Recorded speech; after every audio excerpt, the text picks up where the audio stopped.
नमस्कार, मी कृपा राजेंद्र सपकाळ बुलेटिन मध्ये स्वागत करते। बुलेटिनच्या सुरुवातीलाच राजकीय क्षेत्रातूून महत्त्वाची बातमी आहे। आदित्य ठाकरे आज नाशिक दौऱ्यावर आहेत।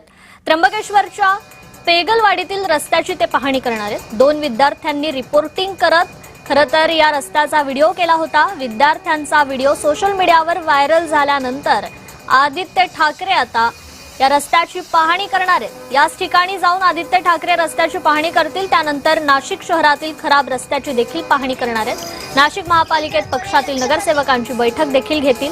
बैठकीनंतर आदित्य ठाकरे पत्रकार परिषद देखील घेणार आहेत। तर या रस्त्याच्या कामाला मात्र सुरुवात झालेली आहे। खरं तर काही विद्यार्थ्यांकडून या रस्त्याचं रिपोर्टिंग करत एक व्हिडिओ काढण्यात आला होता। हा व्हिडिओ समाज माध्यमांवर खरं तर प्रचंड व्हायरल झाला होता आणि त्यानंतर प्रशासनाकडून दखल घेत या रस्त्याच्या कामाला सुरुवात झालेली आहे।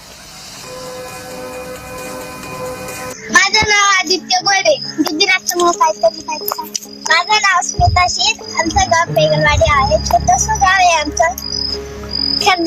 खड्ड्यात रस्त्यात खड्डा, बघा आमचं गाव किती खड्डे झाले। इकडे कोणी लक्ष पण देत नाही, काय नाही। इकडे थोडं लक्ष द्यायला पाहिजे। आम्हाला शाळेत जायला त्रास होतो।